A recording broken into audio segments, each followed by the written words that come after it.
The morning sun rose over New Terra like it had every day for the past 100 years. Children walked to school with their parents. Farmers tended their fields. In the cities, people rushed to work carrying cups of coffee and talking about ordinary things. Nobody knew this would be their last normal day.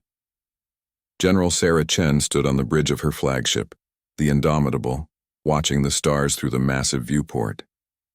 She had served in the Terran Defense Fleet for 30 years. Her uniform was crisp and perfect, decorated with medals that told stories of peacekeeping missions and diplomatic victories, not combat. Humanity hadn't fought a real war in 2 centuries. General, incoming transmission from Ambassador Rivera, her communications officer announced. Sarah nodded. Put him through. Marcus Rivera's face appeared on the screen. He looked tired. The ambassador had been in meetings with the Galactic Council for 3 weeks straight. Sarah, they're stalling again. The Zorvathans won't back down from their claim on the New Terra system. What about the historical records? Sarah asked. We proved humans settled that system first. We've been there for 100 years, Marcus rubbed his eyes. Emperor Kvalek says his people had a colony there 3,000 years ago. He's demanding we leave within 6 months or face consequences. Sarah felt anger rise in her chest, but she pushed it down. That was the old way. The human way from before they joined the galaxy.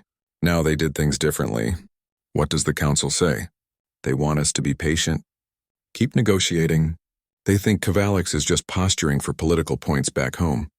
Marcus leaned closer to the camera. Sarah, I know what you're thinking, but we have to follow the process. We're better than this. I know, Sarah said quietly. Keep trying, Marcus. We'll find a peaceful solution. After the call ended, her second-in-command approached. Admiral James Torres had served with Sarah for 15 years. He knew her well. General, we should move the fleet closer to New Terra, just as a precaution. The Council advised us to maintain our current position. They don't want to provoke the Zorvathans. With respect, ma'am, we have 50 million people on that planet, civilians, families. James's jaw tightened. My sister lives there with her kids. Sarah looked at him. She understood his fear. She felt it too. But fear couldn't guide their decisions. We follow the rules, James. That's what separates us from empires like the Zorvathans. We believe in law, in order, in civilization. And if the rules fail? Sarah didn't answer. She couldn't, because deep down she wondered the same thing. The weeks passed slowly. The negotiations continued. Humanity offered everything they could think of. They would share the system's resources. They would pay for the right to stay. They would even fund archaeological expeditions to document the ancient Zorvathan ruins.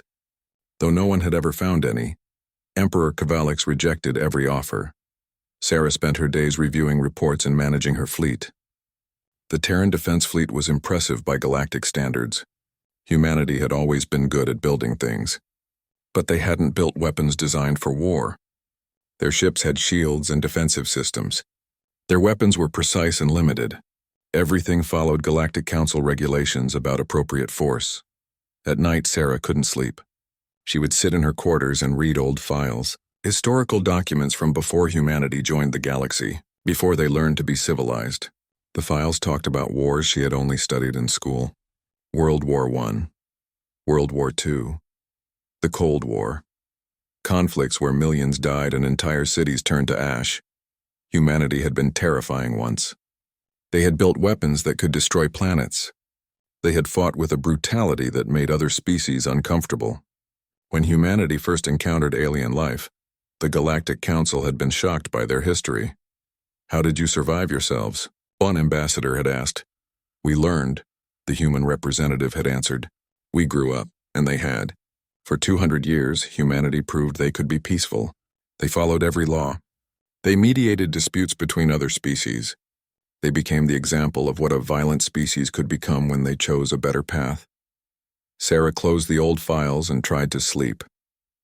Those days were gone. Humanity was different now. On New Terra, people started to worry. News about the Zorvathan demand spread. Some families began packing, just in case. But most stayed. They trusted their government. They trusted the Galactic Council. They trusted that civilization would protect them.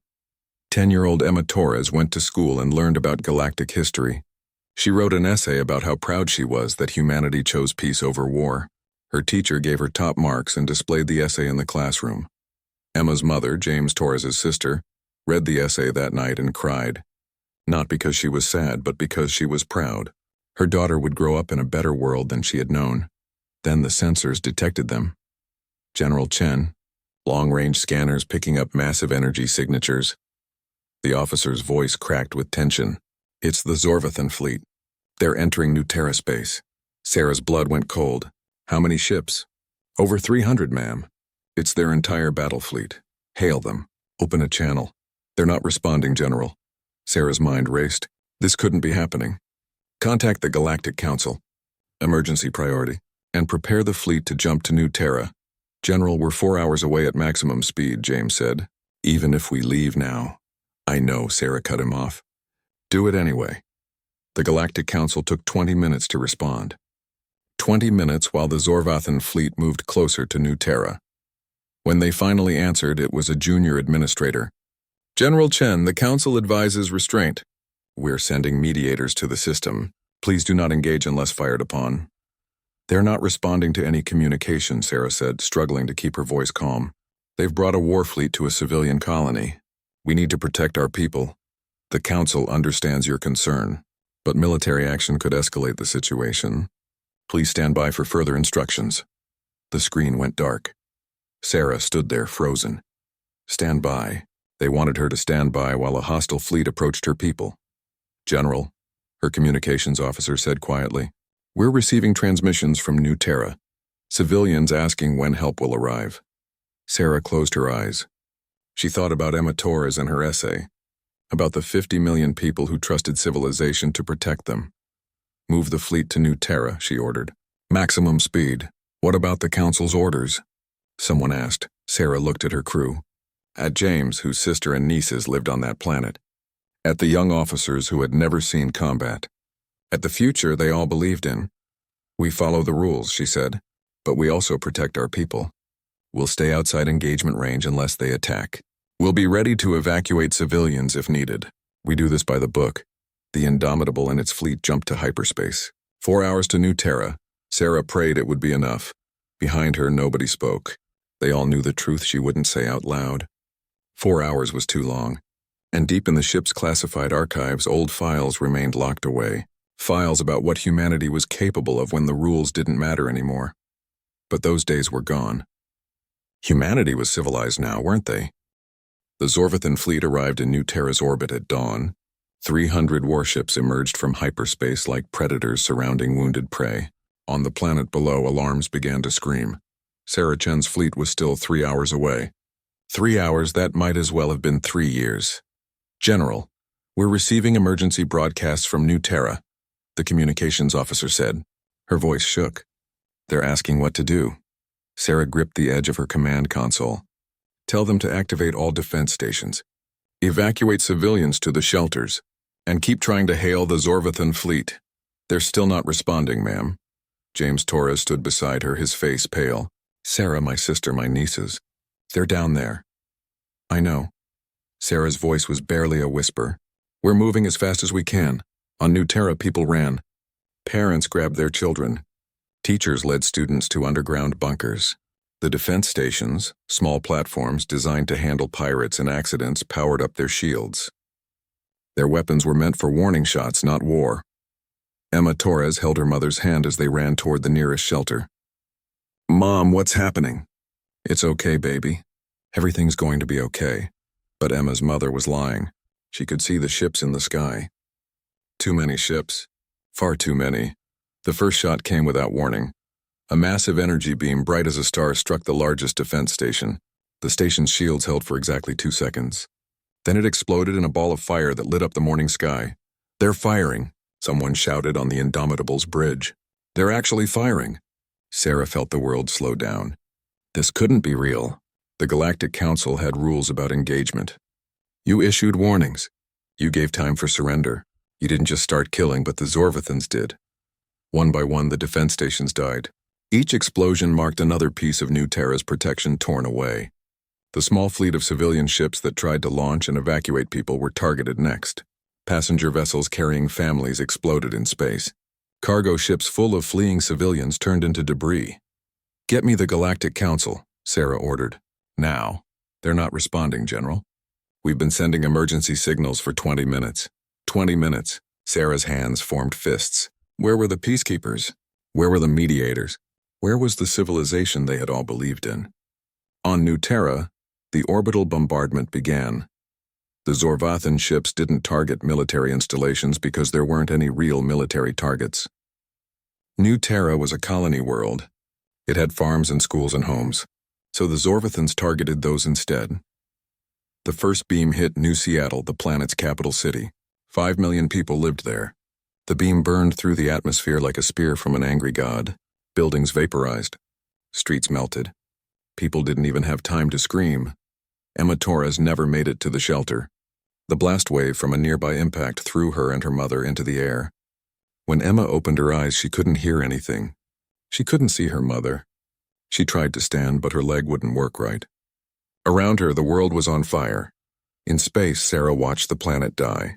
Sensors showed each impact, each city turning dark, each concentration of life signs disappearing.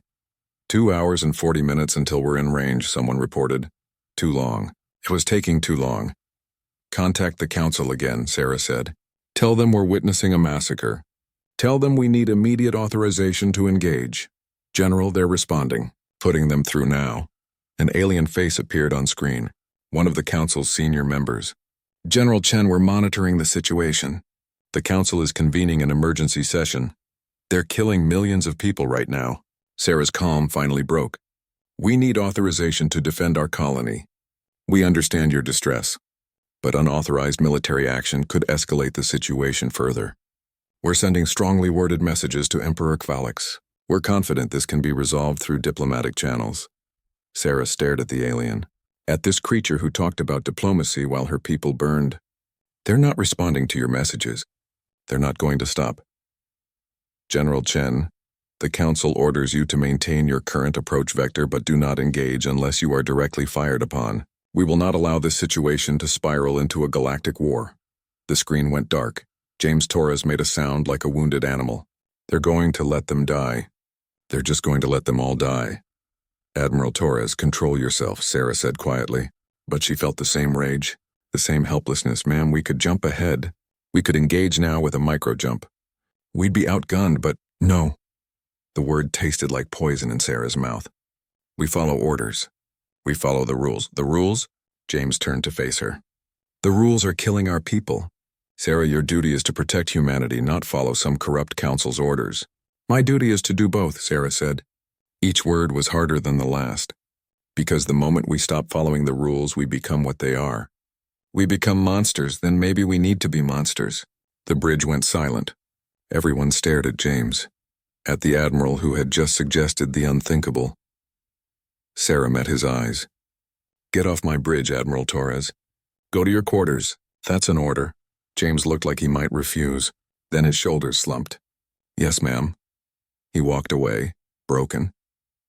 Sarah turned back to the viewport, to the planet that was dying while she watched. She wanted to scream. She wanted to cry. She wanted to order her fleet to jump in and fight even if it meant they all died trying. But she didn't. Because she believed in something bigger than rage. She believed in civilization. The bombardment continued for 72 hours. The Zorvathans were thorough. They didn't just destroy cities. They destroyed everything. Farms burned. Forests were vaporized. The oceans boiled in some places. They transmitted the entire massacre across galactic networks. A warning to any species that might defy the Zorvathan Empire. Emperor Kvalix himself appeared in a broadcast. Let this be a lesson. The strong rule. The weak submit or perish. Humanity chose to hide behind laws and councils. See where their weakness led them. By the time Sarah's fleet finally reached New Terra, it was over. The planet looked like a wound in space. The atmosphere was full of ash and fire. Cities were craters.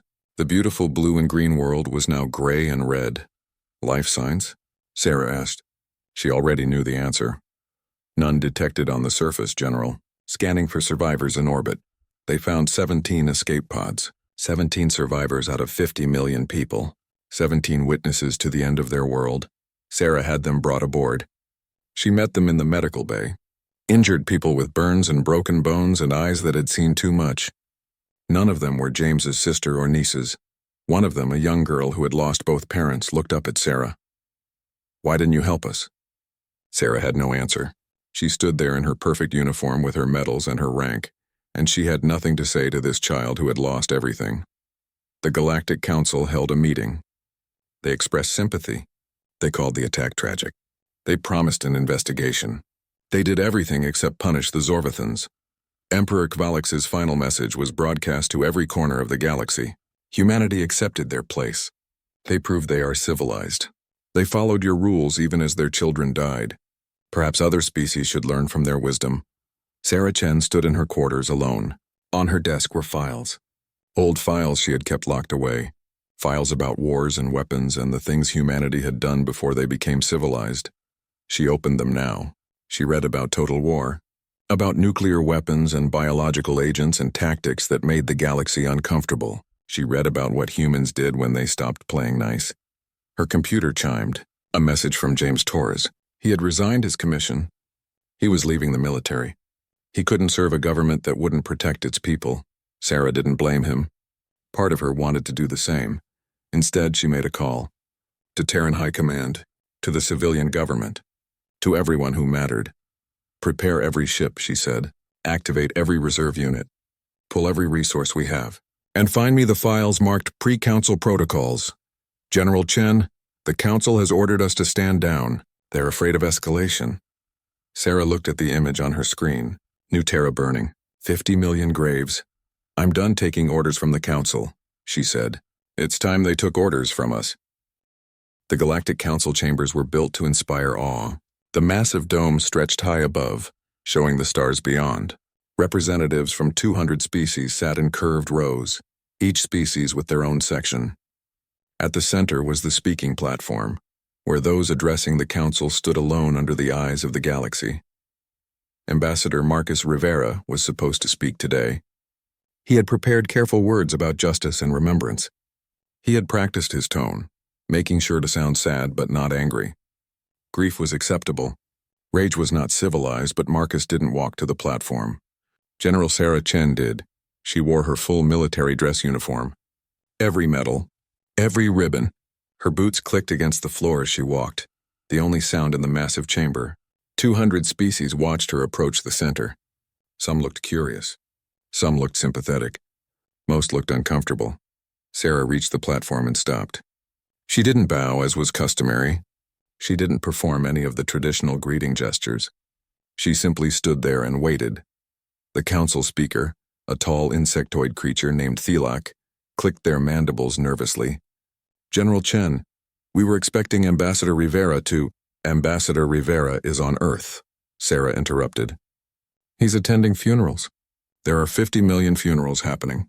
It takes time. An uncomfortable silence fell over the chamber.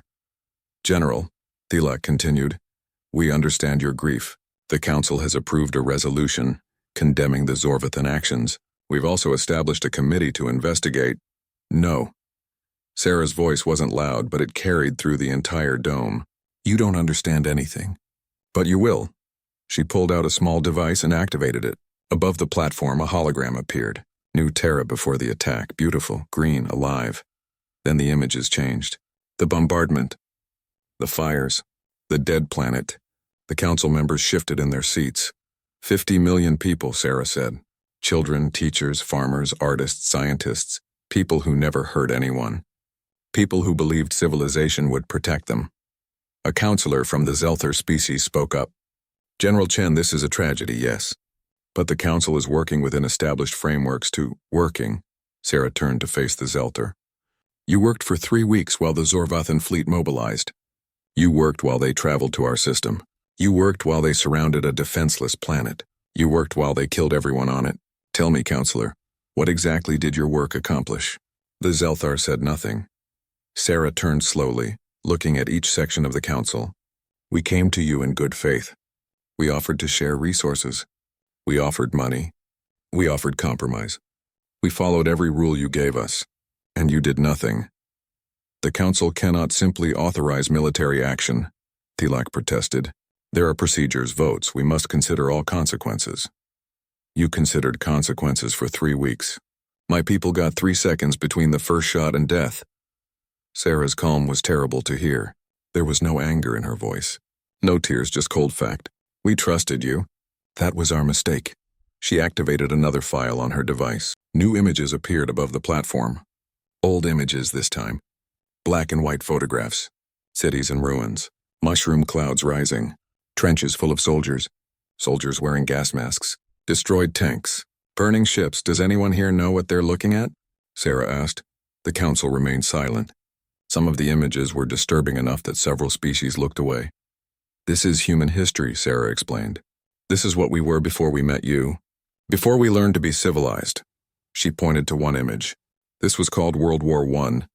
10 million soldiers died. Millions more civilians. We used chemical weapons, poison gas that melted lungs. We sent young men to die in mud-filled trenches over a few meters of ground. Another image appeared. A city destroyed, flattened completely. This was called World War II. 60 million dead. We built bombs that could destroy entire cities in seconds. We used them. We fought in the air, on land, in the oceans. We fought until our enemies' civilizations were ash. More images, missiles, submarines, bombers, weapons.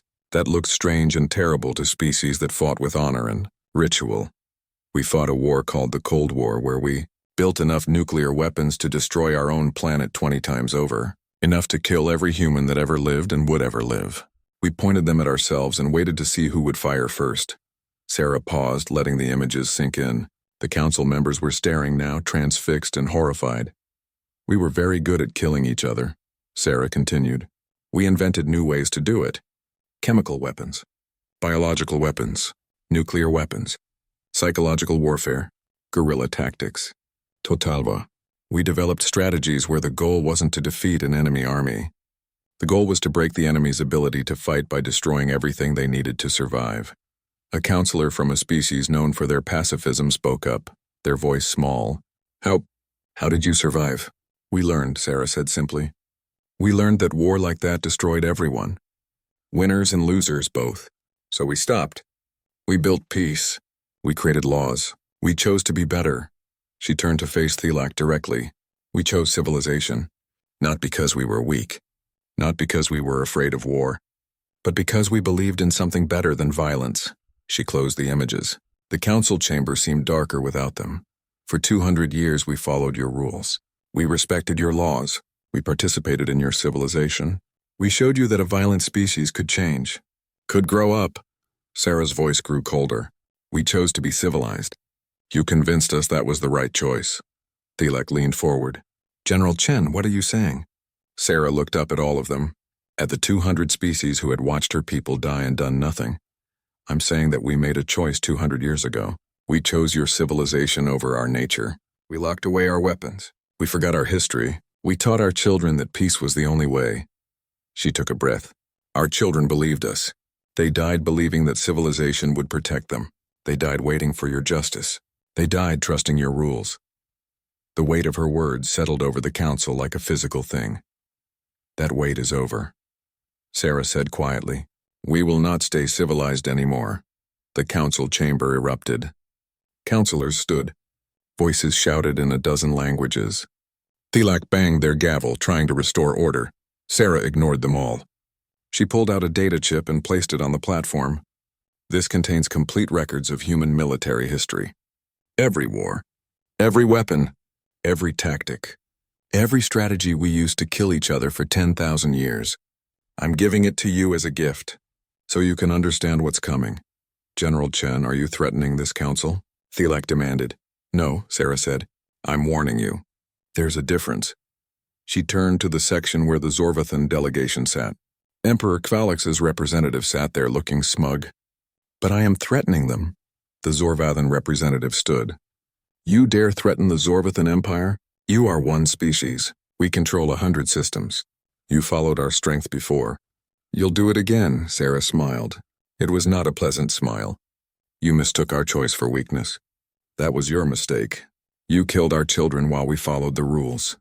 You broadcast it across the galaxy as proof of our weakness. She stepped toward the Zorvathan section. Guards moved to intercept, but something in her eyes made them stop.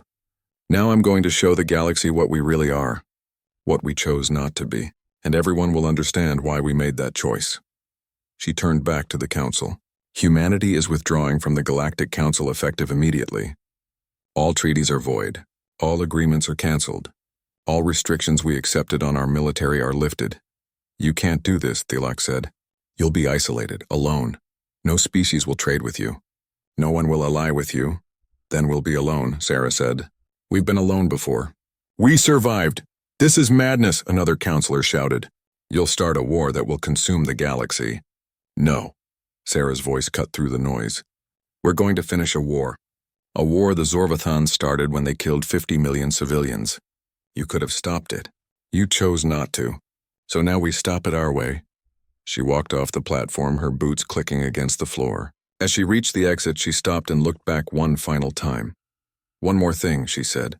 In human history, we had a concept called mutually assured destruction. The idea that if you attacked us, we would make sure you regretted it so completely that no one would ever attack us again. She paused. We're bringing that back. Anyone who wants to test us is welcome to try. Just ask the Zorvathans how well that works out. Sarah Chen walked out of the Galactic Council chambers. Behind her, chaos erupted. Counselors argued. Some called for sanctions. Some called for military action against humanity. The Zorvathan representative laughed, confident in their empire's strength. Outside the chambers, Marcus Rivera waited. Sarah, what have you done? What I should have done 3 weeks ago, Sarah said. What we should have done before 50 million people died believing in a civilization that didn't exist. The Council will make us enemies of the galaxy. The galaxy made us enemies first. Sarah looked at her old friend. They'll analyze those historical files. By tomorrow, they'll understand what we were, what we can be again. And they'll be afraid. The Zorvathan Empire had existed for 5,000 years. They had conquered 40 species. They knew how galactic wars worked. Fleets met in designated spaces. Commanders issued challenges. Honor was satisfied. The stronger side won and the weaker side surrendered. War was a ritual, almost a dance. Humanity had different ideas about war. The first Zorvathan military base to fall didn't even see the attack coming. Admiral James Torres led a small strike force that dropped out of hyperspace, launched a wave of missiles, and jumped away before the Zorvathans could respond. The base was destroyed in 4 minutes. The Zorvathan commander never got a chance to issue a formal challenge or negotiate terms. What kind of cowards attack without declaring themselves? The Zorvathan military leader demanded in a broadcast. General Sarah Chen responded with 3 words. The winning kind. Across Zorvathan space, human forces appeared like ghosts. They didn't fight fair. They didn't fight with honor. They just fought to win. A supply convoy was escorted by 12 Zorvathan warships, more than enough to handle any threat. The humans didn't attack the warships. They dropped mines in the convoy's path, destroyed the supply ships, and vanished before the warships could engage. Without supplies, 3 Zorvathan frontier bases had to be abandoned. A Zorvathan patrol fleet jumped into a system expecting to find human forces. Instead, they found the system's star surrounded by strange satellites. Before they could investigate, the satellites activated. Electromagnetic pulses disabled every ship in the fleet. They drifted helplessly while human forces arrived hours later to accept their surrender. This isn't war, Emperor Kvalix raged. This is terrorism. Sarah watched his broadcast from the Indomitable's bridge. No, she said to her crew. This is war. He just never learned the difference. The Zorvathan military tried to adapt. They fortified their positions. They increased patrols. They set traps. But humanity had fought itself for thousands of years. Every trick, every tactic, every strategy the Zorvathans tried, humans had already used against each other and learned to counter. The Battle of Zorvath. Prime was where the Empire truly learned what they faced. Emperor Kvalix had recalled his grand fleet to defend the home system. 200 massive warships, each the size of a small city. The pride of the Empire. They arranged themselves in a traditional defensive formation around the planet, shields interlocking, weapons ready. Let them come, Kvalix declared. Let them break themselves against our strength. The human fleet arrived, but they didn't attack the formation. They didn't need to. Sarah Chen stood on her bridge watching the Zorvathan fleet on the displays. Launch the drones. What emerged from human ships looked like a swarm of insects. Thousands of small craft, too small to have pilots. They moved erratically, making them hard to target. The Zorvathans opened fire, destroying dozens. But for everyone they killed, 10 more appeared. The drones didn't attack the warships. They attached themselves to ships like parasites. Then they started drilling. What are they doing? A Zorvathan commander asked, confused. They found out when the drones breached the hulls and released electromagnetic pulses inside the ships. Systems failed. Life support flickered. Shields dropped. In 15 minutes, the Grand Formation became a collection of drifting hulks. Human Marines boarded the ships, not to kill everyone inside, to accept surrenders. Ship after ship, Zorvathan crews gave up without firing a shot. "This is impossible," Kavalix whispered, watching his fleet fall without a real battle. "How can they fight like this?" His military advisor, an old soldier who had studied the files Sarah provided, answered quietly. "Because they've been fighting like this for 10,000 years. Against each other. They know every dirty trick because they invented them." The human advance continued. But Sarah didn't just attack military targets. She remembered the lessons of total war. You didn't just defeat an enemy's army. You destroyed their ability to make war. Human cyber warfare specialists infiltrated Zorvathan computer networks. Banking systems crashed. Communication networks went dark. Shipping records were corrupted. The Empire's economy began to crumble without a single shot fired. Commander Lisa Park led a special operations team that landed on Zorvathan industrial worlds. They didn't attack cities or kill civilians. They sabotaged factories, destroyed supply warehouses, contaminated fuel supplies. Within weeks, the Zorvathan military couldn't get replacement parts for their ships or ammunition for their weapons. "They're dismantling our entire infrastructure," the Zorvathan chief of defense reported to Kavalix. "They're not trying to defeat us in battle. They're trying to make it impossible for us to fight at all." Kavalix slammed his fist on his throne. "Then we fight harder. Send more ships. Kill more humans!" "We don't have more ships, Emperor. And we're not killing humans." The chief brought up casualty reports. "They're barely losing anyone. They don't fight battles they can't win. When we mass forces, they avoid us. When we split up to patrol, they ambush our patrols. They're everywhere and nowhere." The Zorvathans tried to strike back. They sent raiders to attack human colonies. But every colony was defended now. Not by fleets waiting in orbit, but by hidden weapons platforms, automated defenses, and rapid response forces. The few Zorvathan ships that made it through found colonies that had been evacuated hours before. The humans always knew they were coming. How? Kvalix demanded. How do they always know? Because humans had learned centuries ago that information was as important as firepower. They had cracked Zorvathan communications in the first week. Every message the Empire sent, humanity read.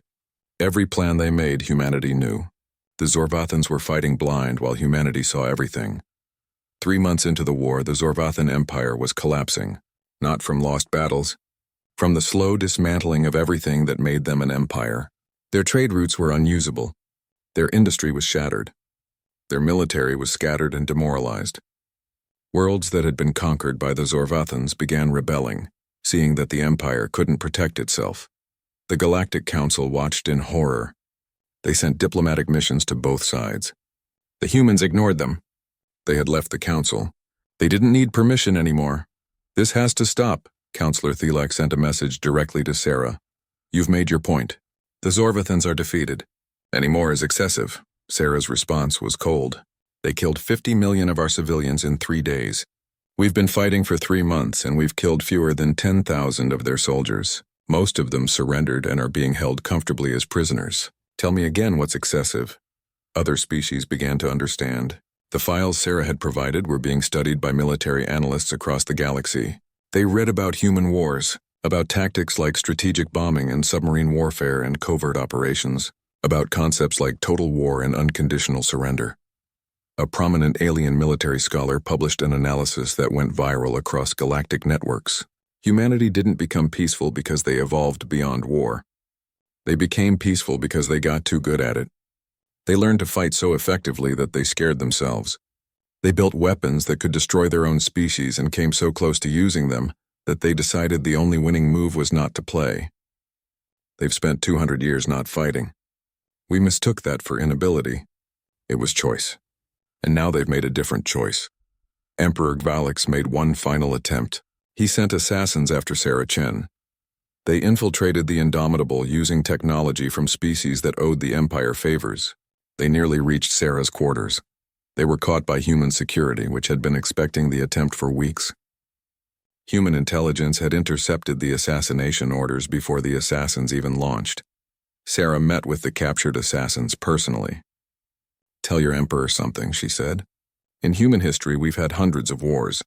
Assassinating enemy leaders rarely worked because we were always ready for it. Tell him he can't surprise us. We've done everything he can think of to each other. We know all the tricks." The assassins were returned to the Empire unharmed, carrying Sarah's message. Kavalix received it in his palace, watching reports of another system falling to human forces.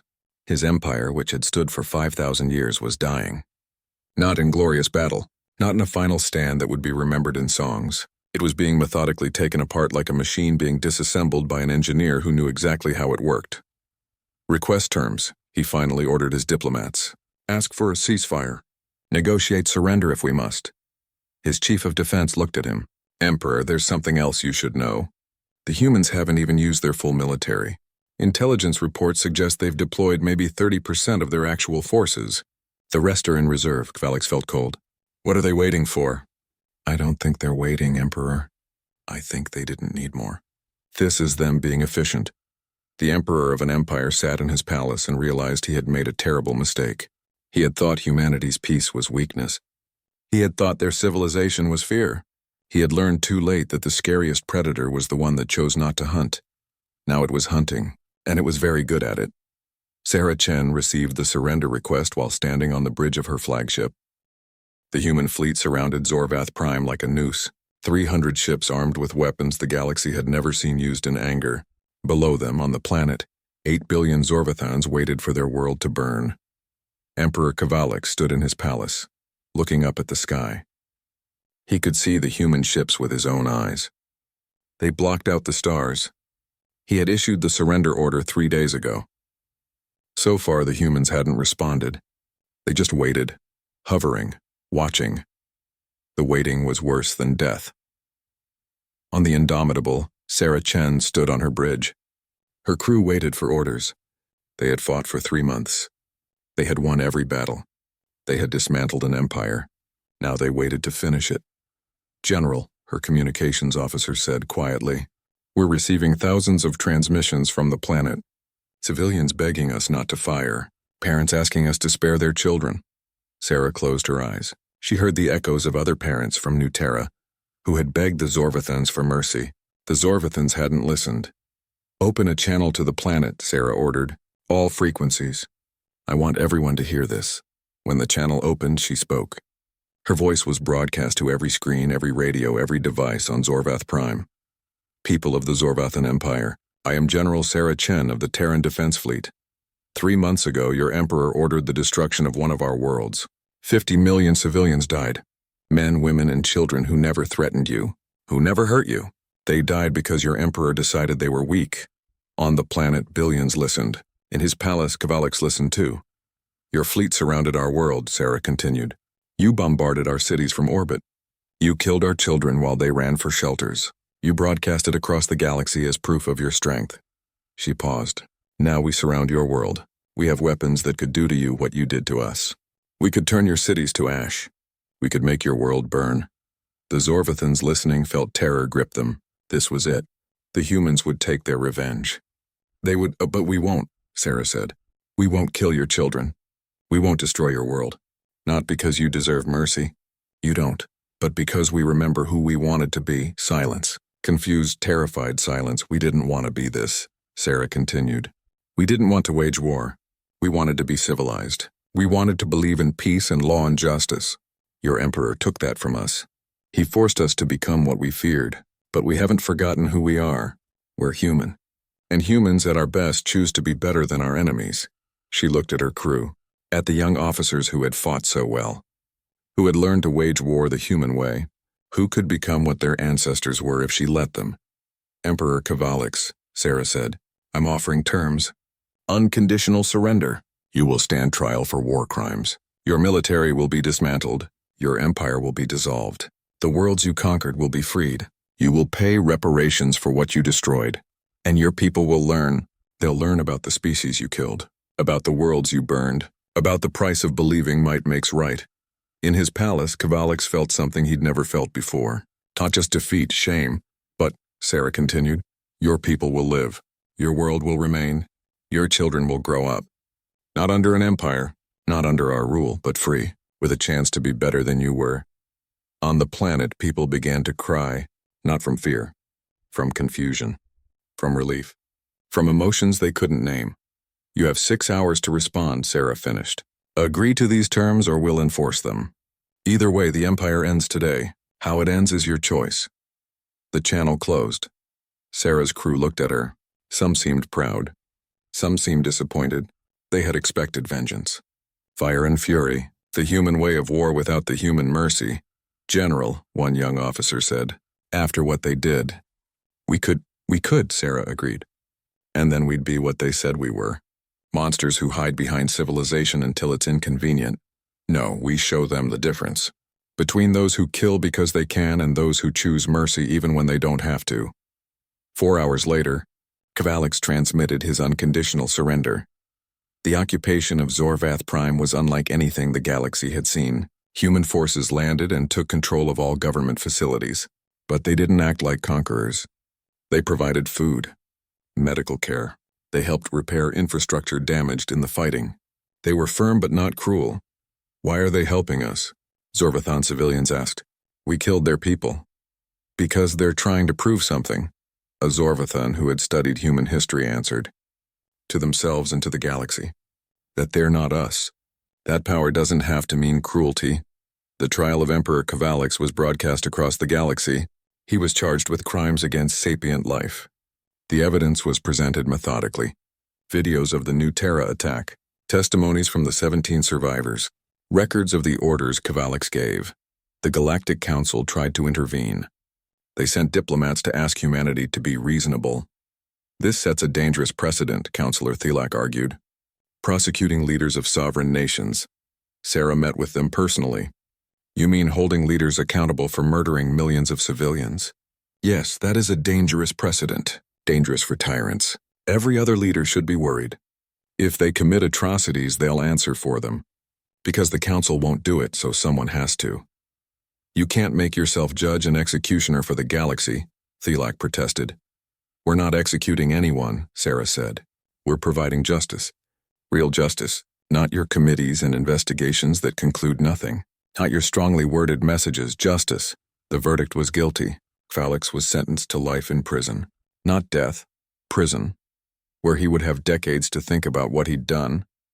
But the trial accomplished something else. It exposed secrets. During the investigation, human intelligence uncovered communications between Zorvathan officials and members of the Galactic Council. 12 council members had known about the planned attack on New Terra.